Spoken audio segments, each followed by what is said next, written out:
안녕하세요. 오늘은 노아의 방주, 홍수 이야기를 통해 노아 시대에 주어졌던 기별이 현재 우리 삶에는 어떻게 조명되고 있는지, 또 우리는 어떠한 선택을 해야 하며 살아야 하는지 함께 오늘 공부하도록 하겠습니다. 제4과 홍수. 안녕하세요. 안녕하십니까. 네, 오늘 네 번째 시간입니다. 네, 오늘 우리가 창세기를 지금까지 공부하고 있는데 네 번째 시간입니다. 제목은요. 홍수. 네, 홍수라는 제목으로 공부를 해보도록 하겠습니다. 노아의 때와 같이 인자의 임함도 그러하리라. 마태복음 24장 37절. 네, 일종의 우리들에게 경고의 말씀을 하시는 거죠. 네. 노아의 때, 노아의 홍수가 일어났을 때 그 당시 사회 상황하고 이제 앞으로 예수님께서 재림하실 오늘날의 사회 상황도 비슷할 것이라고 얘기를 하고 있습니다. 그래서 어떤 죄들이 있었길래 이 멸망을 불러일으켰을까요? 오늘 그런 일들에 대해서 한번 잠깐 살펴보도록 하겠습니다. 그 당시에 노아 홍수로 세상이 멸망했었는데 그때에 사람들은 무슨 생각을 했냐면 하나님을 두려워하는 마음이 아예 사라졌어요. 이 세상에서 하나님을 두려워하는 마음이 아예 사라져버리니까 사람들이 생각이 어떻게 했어요? 자기 마음대로 하죠. 그리고 하나님의 율법이 완전히 무관심과 멸시를 받았습니다. 그리고 우리 창조주인 하나님께 대한 감사가 사람들의 마음에서 사라지기 시작했어요. 그리고 특별히 또 식욕을 자제하지 못하고 방종에 빠지기 시작했고, 또 하나님 말하신 이 결혼 제도가 왜곡되어서 정욕을 채우는 수단으로 전략을 하게 되었습니다. 그리고 사기와 뇌물수수와 도둑질 이런 일들을 행함에도 불구하고 죄책감이 사람들에게 없어요. 요즘 우리의 현실에서 쉽게 접할 수 있는 일들과 비슷하네요. 예, 그렇습니다. 바로 이러한 죄들이 멸망이 왔다는 것입니다. 만약 이러한 죄들이 오늘날과 또 똑같다고 하면 우리에게도 이런 멸망이 올 수 있기 때문에 오늘 우리가 공부하는 이유는 이러한 일들을 바라보고 우리가 준비하고 예수님을 향해서 우리의 마음에 문을 열고 고개를 드는 것입니다. 네. 그래서 오늘 공부의 내용을 보겠습니다. 우리가 공부하는 내용은 창세기 6장, 7장, 그리고 8장, 9장을 공부하겠습니다. 6장에서는 이제 아까도 말씀드렸지만 홍수가 다가오는데 홍수에 대한 준비, 어떤 경고하심을 받아서 어떻게 준비를 할지를 창세기 6장을 통해서 준비하는 이야기를 공부하겠고, 그 다음에 드디어 7장에서 이 홍수가 일어납니다. 그리고 8장에서 홍수가 끝나는 이야기, 그리고 끝난 다음에 9장에서 하나님의 무지개의 언약에 대해서 우리 공부를 하겠습니다. 네. 그래서 이 홍수의 준비에서부터 홍수가 나서 홍수가 끝나는 이런 일들을 통해서 오늘 제가 이 공부를 하면서 제 마음에 이 감명받은 이야기에 있어서 좀 강조를 해보겠습니다. 이 삼각형을 제가 그렸는데요. 삼각형은 우리의 고난을 나타내고 있습니다. 우리가 맨 왼쪽에 우리 고난이 조그맣게 시작이 되죠. 네. 그리고 고난이 점점 커지고 그 다음에 나중에 이제 고난이 이제 끝나게 되죠. 그런데 이 고난의 정점이 되는 그 시간이 정말 제일 힘든 시간이잖아요. 예. 설상가상으로 닥치는 여러 가지 많은 문제점들이 생기고 또 문제점이 생기고 또 어떻게 할 수 없는 이 고난의 정점의 시간에 하나님의 구원이 이르러 온다는 것입니다. 오늘 이것이 제가 감명을 받은 것인데, 노아 홍수 때에도 노아 홍수가 너무 범람해서 더 이상 방주에 들어간 모든 사람들조차도 구원에 대해서 불안하고 힘들어하는 그 순간에 하나님께서 구원을 베푸시고 하나님께서 노아를 기억하셨다는 것입니다. 그래서 우리가 힘든 시간에 살아가는 정점의 시간에 내가 더 이상 어떻게 할 수 없는 막다른 골목에 다다랐던 것 같은 느낌이 들 그 순간에 하나님께서는 여전히 우리를 기억하시고 우리를 구원하신다는 것입니다. 예, 우리 시청자님들도 사실은 어려움을 지금 겪고 계시는 분들도 있으시잖아요. 네. 고난의 그 정점에 하나님이 꼭 해결해 주시고 구원해 주시길 바라겠습니다. 네, 아멘. 네, 우리 그래서 한번 이 세상에 만연한 죄에 대해서 하나님의 경고에 대해서 우리 한번 다시 한번 경각심을 가져보는 시간을 갖도록 하겠습니다. 홍수 전 세계의 멸망을 불러들인 죄들은 오늘날에도 존재한다. 하나님을 두려워하는 생각이 사람들의 마음에서 사라지고 그분의 율법은 무관심과 멸시를 받고 있다. 지금 이 세대는 노아 시대만큼이나 크게 세속화되었다. 하나님께서는 먹고 마신 것으로 홍수전 사람들을 정죄하지는 않으셨다. 그들의 죄는 주신 분께 감사드림 없이 이 선물들을 취한 것과 식욕을 자제하지 못하고 방종함으로 말미암아 자신들을 타락시킨 데 있었다. 결혼하는 것은 그들에게 합법적이었다. 결혼은 하나님의 질서 가운데 있었고 그것은 하나님께서 제정하신 최초의 제도를 가운데 하나였다. 그분은 결혼 제도에 대한 특별한 지시를 주셨으며 이것을 거룩함과 아름다움으로 옷 입히셨다. 그러나 이 지시는 잊혀졌고 결혼은 왜곡되어 정욕을 채우는 수단으로 전락되어 버렸다. 현재의 상황도 이와 비슷하다. 그 자체로는 합법적인 것이 지나치게 남용되고 있으며 사기와 뇌물수수와 도둑질은 높은 곳에서나 낮은 곳에서나 정죄받지 않고 활개를 치고 있다. 신문지상에는 살인에 대한 기사로 가득하다. 무정부주의의 정신이 각국에 퍼지고 있으며 세계를 공포의 도가니로 몰아넣는 폭동들은 일단 통제를 벗어나면 세상을 재난과 황폐로 채우게 될 갇혀있는 정욕과 무법의 불의 징후에 지나지 않는다. 현 사회는 성경에 기록된 홍수전 세계의 상황으로 신속히 빠져들어가고 있다. 네, 참 이 이야기를 듣고 있으면 참 우리들에게 경각심을 불러일으킵니다. 홍수전의 세상과 지금의 상황이 아주 비슷하다는 것입니다.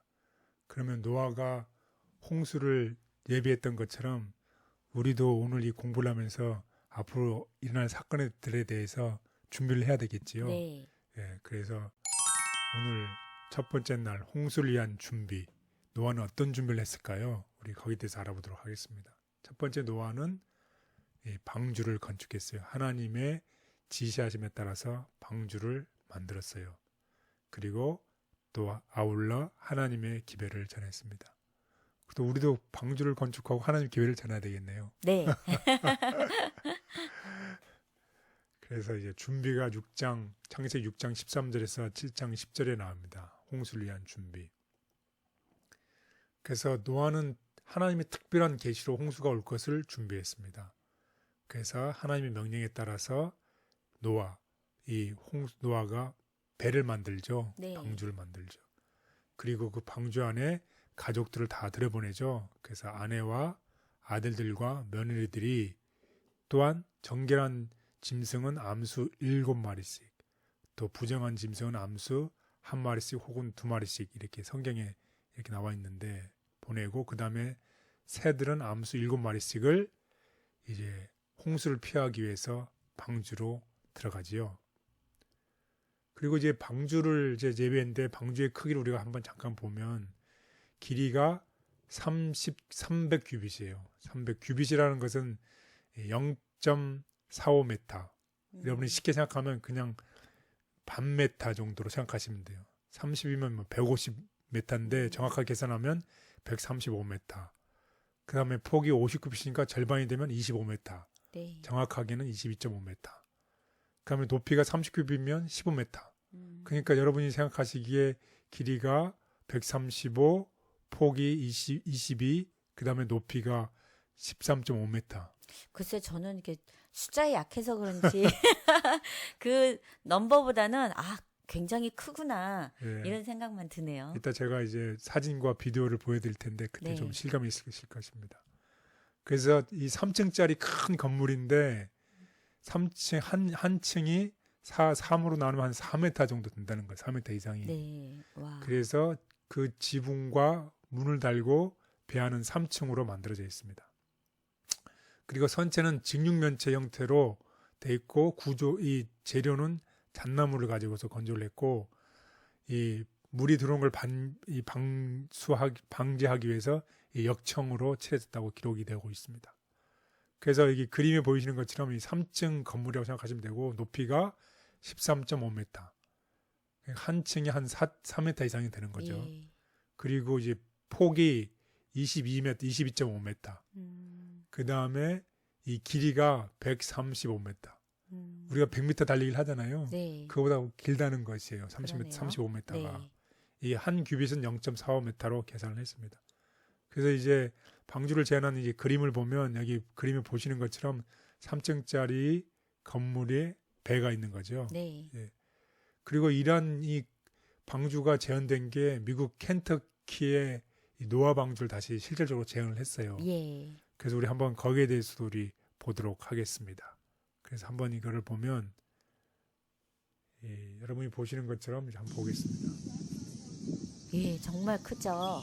성경에 나오는 노아의 방주를 정말 실제 크기대로 만들었다는 정말 엄청난 크기의 선박이라고 하네요. 예, 그렇습니다. 여기 보시면 이제 노아 방주를 미국 켄터키에 있는 데에서 이제 실질적으로 이제 만들었지요. 아까 교사님이 그 3층이라고 말씀하셨는데 예, 실제로 제가 저 안에 들어가서 보니까 정말 폭과 높이가 정말 넓고 크더라고요. 예, 예. 거기 가면 뭐 이렇게 동물들이 살았던 장소들도 다 마련돼 네, 있죠. 칸칸이로 이렇게 예, 다 돼 있더라고요. 네. 그래서 이제 노아는 하나님께서 노아에게 지시하신 그 명령 그대로 어떻게 했더라? 준행하였더라. 예, 이게 굉장히 중요한 규절입니다. 창세기 6장 22절. 노아는 하나님 명하신 대로 준행하였다는 것입니다. 자기 마음대로 지으신 게 아니고. 예, 그래서 하나님이 만들라고 이렇게 명령을 하셨는데 네. 이 명령에 노아는 순종을 해서 행동으로 나타냈어요. 뭐뭐뭐 하였더라. 준행하였다라는 것입니다. 그래서 이게 굉장히 중요한데 오늘날에도 하나님께서 우리에게 명령하신 것을 우리가 어떻게 준행하였더라. 예, 순종하였더라라는 게 중요하다는 것입니다. 그래서 하나님께서는 노아에게 뭘 하라고 하셨을까요? 하나님께서는 다음과 같이 얘기하셨습니다. 하나님께서는 노아에게 방주의 정확한 치수와 건축에 관하여 세부에 이르기까지 일일이 확실한 지시를 주셨다. 인간의 지혜로는 그렇게 강력하고 내구성 있는 큰 건축물을 고안해 낼 수 없었다. 하나님은 설계자이시고 노아는 건축가였다. 네, 우리가 집을 지으려면 설계를 하잖아요. 설계도를 그리는데 하나님께서는 설계도를 그리시고 그 설계도를 노아에게 시공하라고 주니까 노아는 그 설계도를 보고서 그대로 지었다는 것이. 마찬가지로 오늘날에도 하나님께서 우리에게 저 하늘 본향을 가기 위해서 설계를 하시고 그 설계도를 우리에게 보여주시는데 그 설계도에 따라서 우리는 그 길을 시행을 해야 되는 것이죠. 그래서 여기에서 노아는 그대로 했다는 것입니다. 그리고 또 아울러 세상의 임할 운명에 대해서 사람들에게 경고했다는 거지. 그냥 나 혼자만 혹은 내 가족만을 하나님께서 구원하신다라고 생각하지 않고 세상의 말 모든 운명을 사람들에게 알렸다는 것이에요. 그래서 히브리서 11장 7절에는 다음과 같이 유명한 규절이 있습니다. 믿음으로 노아는 아직 보이지 않는 일에 경고하심을 받아 경외함으로 방주를 준비하여 그 집을 구원하였으니 이로 말미암아 세상을 정죄하고 믿음을 따르는 의의 상속자가 되었느니라. 예, 그 당시에 정말 비가 오지 않았잖아요. 사람들이 비를 볼 수가 없었던 보이지 않는 일, 정말 보이지 않는 일에 하나님의 경고하심을 받아서 하나님을 경외함으로 하나님께 순종함으로 방주를 준비해서 집안 식구를 구원했다는 거지. 정말 멋있는 규절입니다. 만약 우리에게도 앞으로 일어나지 않는 일에 대해서 하나님께서 경고하면 우리가 그거를 믿을 수 있을까요? 일어나지도 한도 안 났던 일에 대해서 힘든데 그래도 믿어야죠. 그게 믿음이라는 것이죠. 네. 예, 그게 믿음이죠. 그 믿음이 노아를 구원했다는 것입니다. 그래서 노아는 하나님께서 하러 가신 일을 명령하신 일을 행할 믿음이 있었기 때문에 구원을 받았다는 것이에요. 아멘. 그는 순종을 통해서 나타나는 믿음에 대한 아주 우리 믿음의 조상이 되었죠. 그런 이그젬플, 본보기가 되었죠. 이와 같은 믿음이 바로 하나님께서 받으시는 믿음이라는 것입니다. 노아는 하나님의 명령에 따라 방주를 지었고 하나님의 명령에 온전히 순종한 그 믿음으로 인해 구원을 받았다. 노아가 방주를 건조함으로 홍수를 예비함. 노아와 그의 가족만이 하나님을 경외하고 순종한 것은 아니었다. 그러나 노아는 땅에 사는 사람 중에서 가장 경건하고 거룩한 사람이었으며 방주를 만들고 세상에 임할 운명을 사람들에게 경고하여 그분의 뜻을 수행하도록 하나님께서 생명을 보존하신 사람이었다. 노아는 설교와 또 방주를 건조하는 일로써 세상을 견책하였다. 하나님의 명령에 온전히 순종하며 사는 것이 때론 세상의 일반적인 흐름과 역행하는 듯 보여 부담스럽게 느껴지기도 합니다. 하지만 하나님의 모든 명령은 결국 우리의 행복과 구원을 위한 것임을 기억하며 기쁨으로 순종하게 도와주시옵소서. 아멘. 둘째 날, 홍수가 일어남.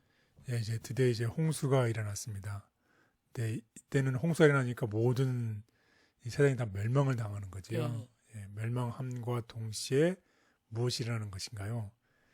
새로운 재창조가 일어나는 것이죠. 그래서 결국 이 홍수를 통해서 이 하나님을 경외하지 않는 사람들, 하나님으로부터 떠나갔던 사람들은 멸망을 당했지만 하나님을 믿었던 사람들에게는 구원과 또 구원을 통해서 하나님께서 새로운 세상을 창조하셨다는 것입니다. 그래서 이제 창조 시에는 하나님께서 궁창에 있는 물과 물로 이렇게 둘로 나누었어요. 그리고 하나님께서는 그 동물을 그 종류대로 창조하셨지요. 우리가 다 공부한 것처럼. 그리고 하나님은 동물을 이 아담에게로 이렇게 데려오셨어요. 그런데 홍수 때를 보면 창조 때는 물이 이제 나눠져 있었는데 그 나누었던 물이 합쳐지는 거죠. 네. 그러니까 그 얼마나 그 큰 물이 범람해서 모든 산들을 다 잠그는 것이죠. 높은 산까지. 그리고 하나님은 그 동물을 그 종류대로 창조하신 대신에 보존하셨어요. 그리고 창조시에는 동물을 아담에게 데려오셨는데 이 홍수 때에는 인간의 죄 때문에 동물들을 멸하신 것이죠. 그래서 이 창조시에 있었던 그 아름다운 세상이 홍수를 통해서 이제 멸망이 됐습니다. 그래서 하나님은 새로운 인류가 시작할 수 있도록 이 창조 모든 것을 다 파괴시키시고 또 이 세상을 멸망시키셔서 죄가 없는 새로운 세상을 창조하신다는 것입니다. 그럼 이 이야기를 우리가 듣고 보면 우리가 살고 있는 이 세상에도 적용을 해야 되잖아요. 네. 그럼 홍수 시에 홍수로 말미암아 모든 세상이 멸망당하고 하나님이 재창조를 하는 것처럼 우리 지금 사는 세상이 홍수 때 사는 세상과 비슷하니까 홍수 때 그 세상이 멸망이 되고 하나님께서 새로운 세상을 창조하신다고 하면 우리가 사는 이 세상도 어떻게 되고 멸망이 되고 그다음에 뭐가 있다는 것이에요. 새로운 창조. 네, 새로운 창조가 있다는 것을 암시하고 있는 것입니다.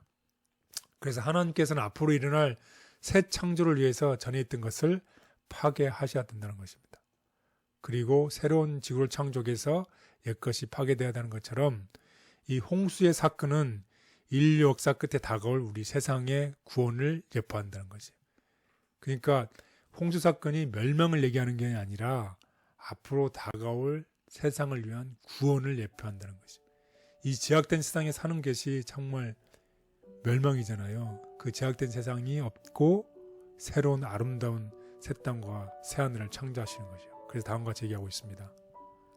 또 내가 새 하늘과 새 땅을 보니 처음 하늘과 처음 땅이 없어졌고 바다도 다시 있지 않더라. 예, 우리 모두 다 이 아름다운 새 하늘과 새 땅을 바라보는 그런 믿음을 가지고서 앞으로 전진하는 우리 모두가 되기를 바라겠습니다. 아멘. 홍수 사건은 단순히 세상을 물로 멸망시키는 사건이 아니라 세상을 재창조하기 위한 하나님의 계획이셨으며 이와 같은 일은 세상 끝에도 있을 것이다. 더 아름답게 단장될 에덴 동산. 우리의 시조가 쫓겨난 순결하고도 아름다운 에덴 동산은 하나님께서 세상을 홍수로 멸망시키기로 작정하실 때까지 세상에 남아 있었다.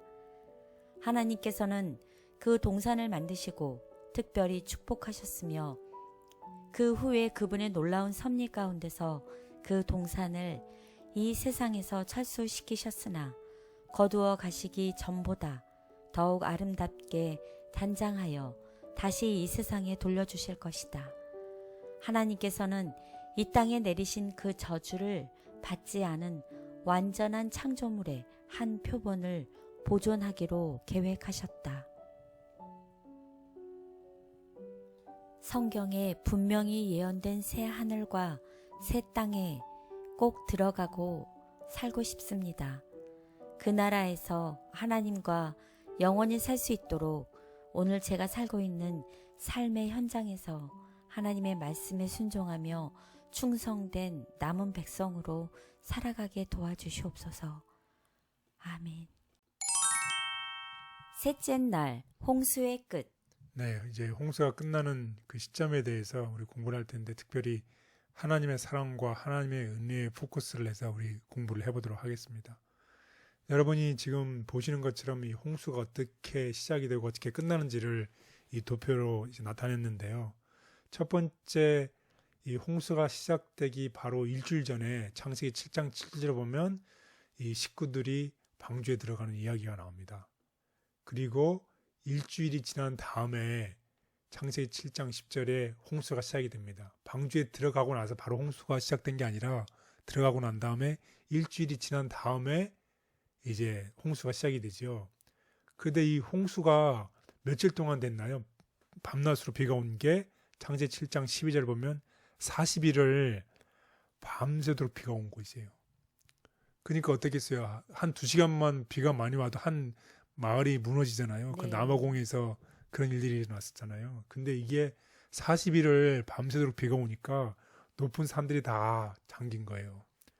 그래서 그 물이 차오르는 기간이 창세기 7장 24절에 보면 150일 동안, 그러니까 3호 15니까 5달 동안이 물이 이렇게 차오른 거예요. 그러니까 모든 이 숨 있는 모든 동물이나 사람들은 다 멸망될 수밖에 없었겠죠. 그리고 나서 이제 창세기 8장으로 넘어가는데 8장 3절에 보면 이 방주가 드디어 아라랏 산에 이렇게 걸리는 이야기가 나와요. 그 전에는 이제 산 위에 물이 있으니까 방주가 이렇게 계속 항해를 하잖아요. 그 안에 있는 사람들이 얼마나 무섭고 두려웠겠어요. 근데 산에 이렇게 걸치면 방주가 스탑이 되잖아요. 그러니까 좀 더 안정이 됐겠죠. 그게 창세기 8장의 얘기입니다. 그러고 나서 8장 5절을 보면 이 산봉우들이 이제 보이기 시작했어요. 이제 물이 줄어들기 시작하는 것이죠. 이제 물이 줄어들기 시작해서 이 물이 거치는 내용이 8장 6절, 그 다음에 방주에서 나오는 내용이 8장 16절입니다. 그런데 여러분 자세히 보면 창세기 7장 7절에서부터 방주가 이제 들어가는 이야기, 비가 오는 이야기, 또 5달 동안 물이 찬 이야기, 그 다음에 물이 점점 줄어드는 이야기가 8장 16절에 나오는데 정확히 중간이 되는 지점 8장 1절에 보면 아주 중요한 귀절이 있어요. 그게 무엇일까요? 하나님이 기억하사. 예, 맞습니다. 하나님이 기억하사라는 게 8장 1절에 등장합니다. 8장 1절의 이 순간은 정말 어떻게 할 수 없는 정점이에요. 물이 차서 더 이상 모든 사람이 다 죽고 방주도 흔들리고 더 이상 어떻게 할 수 없는 정점이라는 것이. 우리 고난에 있어서도 처음에 시작했다가 나중에 정말 우리가 어떻게 핸들링할 수 없는 그런 정점의 시간에 하나님께서 뭐 하신다? 기억하신다. 하나님께서 우리의 고난을 기억하신다는 것이. 왜? 우리를 구원하기 위해서 우리의 고난을 기억하신다는 것이. 그래서 하나님이 기억하사라는 창세기 8장 1절에 나와 있는 이 구절은 홍수 이야기의 정중앙에 기록되어 있다는 것을 꼭 기억하시면 좋겠습니다. 그래서 창세기 8장 1절을 읽어봤을 때 하나님께서 노아를 뭐 하셨다? 기억하셨다. 예, 이 말이 무슨 뜻인가요? 다시 한번 보겠습니다. 창세기 8장 1절. 하나님이 노아와 그와 함께 방주에 있는 모든 들짐승과 가축을 기억하사 하나님이 바람을 땅 위에 불게 하심에 물이 줄어들었고. 드디어 하나님께서 물을 감하시는 거지. 우리의 고난도 하나님께서 드디어 우리의 고난도 어떻게 감하게 하신다는 것이죠. 우리의 삶 아멘. 속에서 정말 자비하신 하나님을 볼 수 있습니다. 그래서 기억하다는 것은 머릿속으로 단순히 기억하셨다는 뜻이 아니라 성경에서 기억하시는 하나님이라는 말은 하나님의 약속의 성취, 하나님께서 분명히 구원하신다고 했잖아요. 우리의 구원에 대한 약속의 성취고 우리의 구원을 가리킨다는 것을 꼭 기억하시면 좋겠습니다. 그래서 홍수의 문맥 속에서 하나님이 기억하사라는 말은 비가 그쳤음을 의미한다는 거죠. 이 말은 하나님께서 우리의 고난을 기억하사 우리의 고난이 정말 힘들 때에 우리 고난이 그침을 의미한다는 것입니다. 그리고 구원이 온다는 것을 의미하는 것입니다. 그래서 노아가 곧 방주에서 나올 수 있었던 것이죠. 마찬가지로 우리도 우리의 고난에서 나오고 하나님께 나간다는 것을 꼭 기억하시면 좋겠습니다. 그래서 영어 성경에 보면 아주 중요한 말이 있는데 하나님이 기억했다. 이 말은 right time에 right person을 통해서 모든 일이 정확하게 이루어진다는 것이에요. 아멘. 정말로 우리가 사는 삶에서는 타이밍이 중요한데 하나님께서는 정말 꼭 필요한 그 타이밍에 꼭 필요한 사람을 통해서 우리를 구원하신다는 것입니다. 그래서 홍수가 끝나자 노아 방주의 창문을 열었어요. 그리고 그 땅이 지금 어떻게 되는지를 알기 위해서 이제 까마귀를 보내죠. 네. 그리고 비둘기를 보내기도 하죠. 그래서 먼저 까마귀를 날려보낸 다음에 까마귀가 되돌아오죠. 이제 없으니까 내가 네. 정착할 곳이니까. 그래서 다시 비둘기를 날려보내죠. 그리고 마침내 비둘기가 돌아오지 않자 그 땅에 물이 거친 것을 알게 되고 방주 뚜껑 열고서 살펴보았어요. 참 지혜로운 것 같아요. 이런 네. 지혜로운 사람이죠. 네. 굉장히. 그러면은 방주 뚜껑 열어봤더니 물이 다 없어졌어요. 그럼 어떻게 했을까요? 다 나와도 되죠. 나와야 되죠. 네. 얼마나 답답했겠어요. 예. 5개월 동안에 물이 그러니까. 꽉득 찼고 이제 감하는데도 시간이 그만큼 걸렸을 테니까.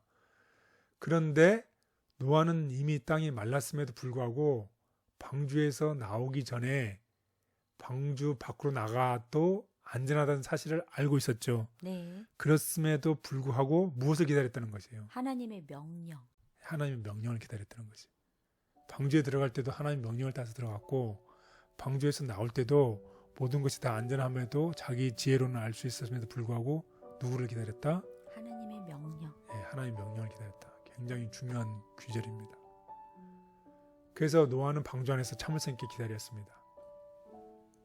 그는 하나님의 명령에 따라 방주에 들어간 것 같이 떠나라는 특별한 지시가 내리기를 기다렸다.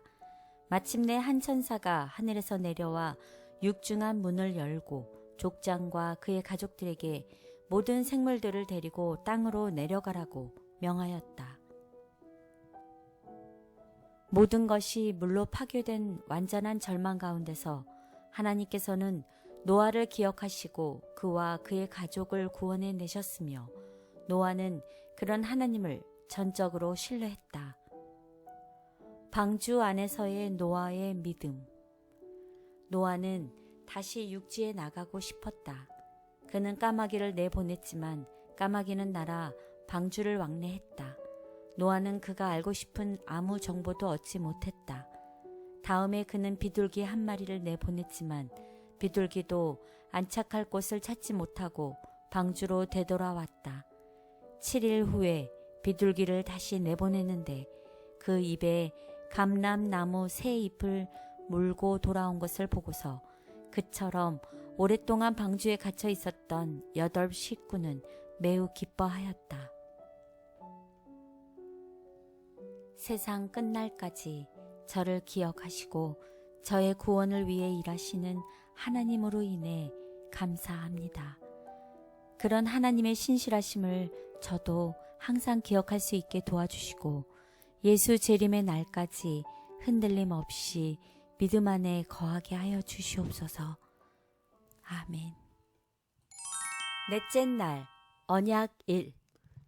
이제 언약에 대해서 이제 공부할 텐데요. 첫 번째 언약입니다. 하나님께서 방주를 지으라고 그랬죠. 그래서 노아가 방주를 짓고 방주 안으로 들어갔죠. 그랬을 때 무엇이 일어났다고 하는 것이에요? 하나님의 구원. 예, 하나님의 구원이 일어났다는 것입니다. 마침내 약속된 언약이 이루어질 때가 왔다. 그러나 너와는 내가 내 언약을 세우리니 너는 내 아들들과 내 아내와 내 며느리들과 함께 그 방주로 들어가고 멸망시키겠다는 말씀과 대조적으로 이 언약은 생명의 약속이었다. 네, 그렇습니다. 이 하나님의 말씀에 순종하는 사람, 이 언약이 있는데 언약은 두 당사자 간의 이제 합의에서 이루어지는 것이죠. 그런데 한쪽이라도 그 합의를 지키지 않으면 그 언약은 깨어지죠. 네. 그런데 하나님께서 언약을 세우시고 내가 그 방주 안으로 들어가라 했을 때에 이 순종해서 들어간 사람에게는 무엇이 일어났다는 것이에요? 생명의 약속. 예, 약속인 구원이 일어났다는 것이죠. 그래서 하나님께서 언약을 우리에게 요구하시고 우리가 그 언약을 지킬 때 우리에게는 구원이 온다는 것입니다. 그래서 노아와 그의 식구들은 방주에 들어가는 순종을 통해서 구원을 얻었다는 것을 알 수 있습니다. 그래서 하나님께서 방주를 지어라. 그러면 내가 너를 홍수에서 구원해 주겠다고 우리에게 언약을 주셨죠. 그때 우리가 하는 일은 방주를 짓고 그 안으로 들어가면 되는 것이죠. 마찬가지로 오늘날에도 예수님께서는 이렇게 말씀하세요. 주 예수를 믿으라. 그러면 구원을 받으리라. 아멘. 예, 그래서 우리가 하는 일은 어떻게 하는 것이에요? 명령에 순종하는 것이에요. 우리가 어떻게 해야 됩니까? 그래서 예수 그리스도를 우리의 개인의 구주로 믿고 받아들이는 것이죠. 네. 그렇게 했을 때 우리에게 무엇이 일어나는 것이에요? 구원. 그렇지 않는 사람들에게는 멸망이 된. 예, 선택의 여지가 없는 것입니다. 딱 두 가지 선택밖에 없는 거지. 멸망 아니면 생명. 그래서 우리가 날마다 선택하며 사는 거죠. 네. 하늘을 향한 선택을 하느냐, 죽음을 향한 선택을 하느냐가 우리의 자유의지에 달려있는 것이죠. 그래서 하나님께서는 우리에게 우리가 하늘을 향한 선택을 하기를 원하신다는 것입니다. 그래서 또 특별히 이 창세기 8장 20절에 보면 노아가 방주에서 나와서 참으로 한 일이 있었어요. 그게 무엇이었고 왜 그렇게 중요했을까요? 한번 보겠습니다. 창세기 8장 20절. 노아가 여호와께 제단을 쌓고 모든 정결한 짐승과 모든 정결한 새 중에서 제물을 취하여 번제로 제단에 드렸더니. 예, 무엇을 했다는 것인가요? 하나님께 예배를 드렸다는 것이죠. 노아가 처음으로 방주에서 나와서 한 일은 하나님께 감사의 제사를 드렸다는 것입니다. 그래서 아담과 하와도 6일간 창조를 마치고 난 다음에 맞이하는 그 안식일에 하나님께 예배를 드렸었겠죠. 네. 마찬가지로 노아도 이런 홍수가 끝나자마자 하나님께 예배를 했습니다. 그 예배가 얼마나 중요한지를 알 수 있겠죠. 그리고 그 아담과 하와가 드렸던 예배와 또 노아가 드렸던 예배에는 좀 차이가 있는데 아담과 하와는 직접 하나님을 대면해서 페이스 투 페이스로 예배를 드린 반면에 노아는 하나님을 보지 못하고 제사에 의지해서 예배를 드렸습니다. 그 성경에서 제단이 처음으로 언급된 곳이 바로 이곳입니다. 그래서 이 노아는 가장 많이 드렸던 제사인 번제는 전부 다 태우는 제사죠. 네. 태우는 제사를 드렸습니다. 노아에게 있어 이 제사는 그를 살려주신 창조주께 뭐를 표현하는 것이에요? 감사를 표현하는 감사의 제물. 예, 우리의 삶 속에서도 우리가 늘 하나님께 감사를 표현하는 삶을 살면 이 두려운 마음들이 사라지고 또 어려움이 사라지고 감사를 통해서 우리를 하나님께서 인도하시는 것을 꼭 믿기를 바라겠습니다. 아멘. 그리고 또 한 가지는 창세기 9장을 통해서 이 홍수가 인간의 식습관에 먹는 일에 이 영향을 끼쳤어요. 어떤 영향을 끼쳤을까요? 창세기 9장 2절 4절. 땅의 모든 짐승과 공중의 모든 새와 땅에 기는 모든 것과 바다의 모든 물고기가 너희를 두려워하며 너희를 무서워하리니 이것들은 너희의 손에 붙였음이니라. 모든 산 동물은 너희의 먹을 것이 될지라. 채소같이 내가 이것을 다 너희에게 주노라. 그러나 고기를 그 생명되는 핏째 먹지 말 것이니라. 예, 드디어 하나님께서 육식을 허용하셨어요. 노아 홍수에 먹을 것이 없었기 때문에. 그런데 제한이 있었어요. 두 가지 제한이 있었죠. 첫째는 정하고 부정한 동물을 먹을 수는 있는데 두 번째는 어떻게 하라는 것이에요. 그 속에 있는 피는 절대로 먹지 말라고 하는 이 명령을 주셨습니다. 방주에서 나온 노아는 하나님께 감사의 제사를 드렸다. 또한 하나님께서는 홍수로 인해 먹을 식물이 없던 사람들에게 제한된 범위 안에서 육식을 허용하셨다. 인간에게 육식이 허락된 경우 하나님께서는 홍수의 때까지 사람에게 육식을 허락하시지 않으셨다. 사람이 의존해서 먹고 살 수 있는 모든 것이 파멸되었으므로 주께서는 부득이 노아가 방주 안으로 데리고 들어간 짐승들 가운데서 정결한 짐승을 먹어도 좋다는 허락을 노아에게 주셨던 것이다. 그러나 육식은 사람을 위하여 가장 위생적인 식료는 아니었다. 홍수 후에 사람들은 육식을 널리 하게 되었다. 십자가에서 우리를 구원하셨으며 지금도 우리의 구원을 위해 일하고 계신 예수님의 은혜를 날마다 기억하며 진실된 마음으로 예배하는 참된 예배자가 되게 하여 주시옵소서. 아멘. 다섯째 날 언약 2. 예, 두 번째 언약을 통해서 우리가 무지개의 언약을 살펴보겠습니다. 이 무지개 언약은 하나님께서 다시는 물로 세상을 멸망시키지 않는다는 우리를 위한 사랑의 언약이 되겠습니다. 우리 다 같이 이제 창세기 9장 8절에서 17절을 볼 텐데요. 이 글을 읽으면서 여러분이 이 언약이라는 단어가 몇 번 나오는지를 유심하면서 읽어보시면 좋겠습니다. 창세기 9장 8절 17절. 하나님이 노아와 그와 함께 한 아들들에게 말씀하여 이르시되 내가 내 언약을 너희와 너희 후손과 너희와 함께 한 모든 생물 곧 너희와 함께 한 새와 가축과 땅의 모든 생물에게 세우리니 방주에서 나온 모든 것 곧 땅의 모든 짐승에게니라. 내가 너희와 언약을 세우리니 다시는 모든 생물을 홍수로 멸하지 아니할 것이라. 땅을 멸할 홍수가 다시 있지 아니하리라.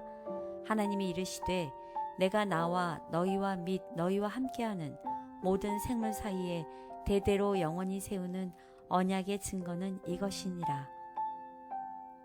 내가 내 무지개를 구름 속에 두었나니 이것이 나와 세상 사이에 언약의 증거니라. 내가 구름으로 땅을 덮을 때에 무지개가 구름 속에 나타나면 내가 나와 너희와 및 육체를 가진 모든 생물 사이에 내 언약을 기억하리니 다시는 물이 모든 육체를 멸하는 홍수가 되지 아니할지라. 무지개가 구름 사이에 있으리니 내가 보고 나 하나님과 모든 육체를 가진 땅의 모든 생물 사이에 영원한 언약을 기억하리라. 하나님이 노아에게 또 이르시되 내가 나와 땅에 있는 모든 생물 사이에 세운 언약의 증거가 이것이라 하셨더라. 네, 언약이 몇 번이 나왔나요? 7번이요. 네, 7번 나왔습니다. 이 본문에서 언약이라는 단어가 7번 반복이 되어 있는데 7번이라는 이 7 숫자는 이제 마치 우리가 안식일을 떠오르게 합니다. 안식일과 마찬가지로 무지개는 언약의 증거라는 것입니다. 또 무지개는 정말로 우주적 범위를 가지고 모든 세상에게 영향을 미치죠. 악인이든 선인이든 누구에게든 상관없이 공평하게 어떻게 무지개는 다 볼 수 있고 다 알려줄 수 있죠. 네. 마찬가지로 안식일도 그렇다는 것이죠. 그래서 창조의 표징으로 주어진 안식일처럼 모든 사람, 모든 나를 위해서 모든 곳에 있는 모든 사람을 위해서 주어진 것처럼 누구에게든지 마찬가지로 다시는 물로 세상으로 하지 않겠다는 이 약속인 이 무지개는 세상에 있는 모든 곳에 있는 모든 사람을 위한 것이라는 것입니다. 내가 공부를 많이 하면 그 사람에게만 보이는 게 아니라 빈부에 상관이 없이 인종에 상관이 없이 모든 사람을 위해서 보여주는 것이 이 하나님의 언약의 무지개인 것입니다. 그래서 야고보서 1장 17절은 이렇게 얘기를 하고 있습니다. 온갖 좋은 은사와 온전한 선물이 다 위로부터 빛들의 아버지께로부터 내려오나니 그는 변함도 없으시고 회전하는 그림자도 없으시니라. 우리가 섬기는 하나님은 변함 없으신 분이십니다. 하나님께서는 항상 우리에게 가장 좋은 것을 주기 원하시며 그렇게 하시기 위해 지금도 일하고 계십니다. 아멘. 무지개는 하나님께서 우리에게 주신 언약입니다. 무지개는 그러한 하나님의 신실함을 우리에게 보여주는 상징입니다. 비록 우리가 현재 우리의 삶이 힘들고 어려울지는 모르겠지만 무지개 너머에서 우리를 위해 가장 좋은 것을 준비하고 계신 하늘 아버지의 사랑을 기억하며 우리가 오늘 힘들겠지만 우리 모두 다 선한 믿음의 싸움을 싸우고 끝까지 경주해서 우리의 믿음의 주요 온전케 하시는 예수 그리스도를 바라보는 오늘 이 하루가 되기를 간절히 바라겠습니다. 아멘. 하나님께서는 어떤 상황 속에서도 이 땅의 생명을 보존하시기로 결심하셨으며 그에 대한 증거로 모두에게 적용되는 무지개를 통한 언약을 허락하셨다. 하나님의 자비와 인자의 징표인 무지개. 구름에 걸린 이 상징은 모든 사람의 믿음을 굳게 하고 하나님께 대한 신뢰심을 굳게 할 것인 바 이는 이 무지개는 사람에 대한 하나님의 자비하심과 인자하심의 징표이기 때문이다. 다시 말하면 하나님께서는 진노하시사 세상을 홍수로 멸하였지만 여전히 세상을 당신의 자비로 두르고 계시기 때문이다. 하나님께서는 구름에 걸린 무지개를 보실 때 당신의 언약을 기억하시겠다고 말씀하셨다. 이 땅에 생명을 보존하기로 결심하신 하나님의 은혜에 감사드립니다. 그 은혜 때문에 오늘도 제가 살 수 있음을 기억합니다. 다시 오셔서 이 땅의 죄를 없이 하실 그날 하나님 곁에 함께할 수 있는 축복 또한 허락해 주시옵소서. 아멘. 네, 오늘 공부를 요약해 보도록 하겠습니다. 요점 1. 이 땅에 죄악이 가득함을 보신 하나님께서는 물로 세상을 재창조하시고 택하신 종 노아를 통해 의인의 계보를 이어 가셨습니다. 요점 2.